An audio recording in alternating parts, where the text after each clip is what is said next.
Imagine a time before iPhones, before Androids. Before apps became part of everyday life, back then, the word smartphone hardly existed. And yet, one company was about to change everything. That company was BlackBerry. It began in 1984 in Canada. Two engineering students, Mike Lazaridis and Douglas Fregan, founded research in motion. For years, they worked on wireless data and secure communication. Then, in 1999, they unveiled something remarkable. A device that could make calls, send emails, and act as a pager. All in one, it was revolutionary, and it quickly became essential. By the mid-2000s, BlackBerry ruled the smartphone world. It held half of the US market and nearly a fifth of the global market. To own one was a mark of status. Business executives, government officials, celebrities, even world leaders all carried a BlackBerry. At the heart of the obsession was the keyboard. A full QWERTY layout that felt fast, precise, and professional. Typing on a BlackBerry was like typing on a mini computer. Emails, texts, and long messages flowed with ease. Then came BBM BlackBerry Messenger, a free, encrypted chat service that felt private and exclusive. It wasn't just communication, it was community. But while BlackBerry was enjoying its peak, change was coming. In 2007, Apple introduced the iPhone. It was sleek, it was all screen, and it completely redefined what a phone could be. The iPhone wasn't just a gadget, it was a platform.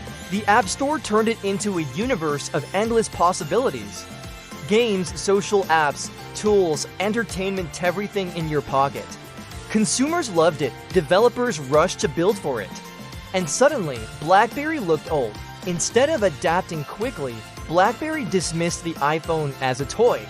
The company clung to its keyboard and its enterprise roots, but the world was moving fast, and BlackBerry wasn't keeping up. Its own app store, launched years later, felt weak compared to Apple and Google. The long-awaited BlackBerry 10 operating system kept getting delayed. And when it finally arrived, the market had already moved on. Then came the Z10, a touchscreen phone meant to compete with the iPhone. But it launched only on Verizon. In the US, the carrier barely marketed it. Sales collapsed, and BlackBerry was left with over $1 billion in unsold inventory. Meanwhile, Apple and Samsung surged ahead. BlackBerry's once loyal users switched sides. The decline was brutal. Market share collapsed from 50% to almost nothing. Employees were laid off, factories shut down. The stock, once worth more than $140, plunged below $10. Even BlackBerry's reputation for unbeatable security began to crack. A massive outage in 2011 left millions without service.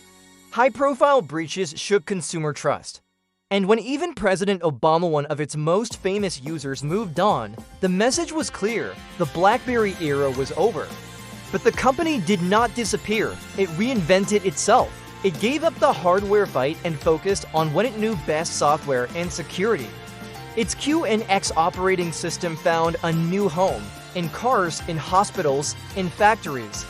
Today, QNX runs in more than 175 million vehicles around the world. BlackBerry also became a leader in cybersecurity. Governments, banks, and corporations now rely on its tools to protect sensitive data. Through acquisitions and focus, it transformed itself into a software-first company.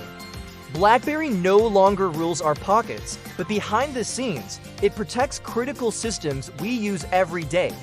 It is proof that even after a dramatic fall, reinvention is possible. The story of BlackBerry is both a warning and an inspiration. A reminder that in technology, dominance never lasts, complacency kills, and innovation waits for no one. For years, BlackBerry defined power, status, and security. Then almost overnight, it became irrelevant, but in its fall, it found a new path. The rise and fall of BlackBerry is not just the story of a phone.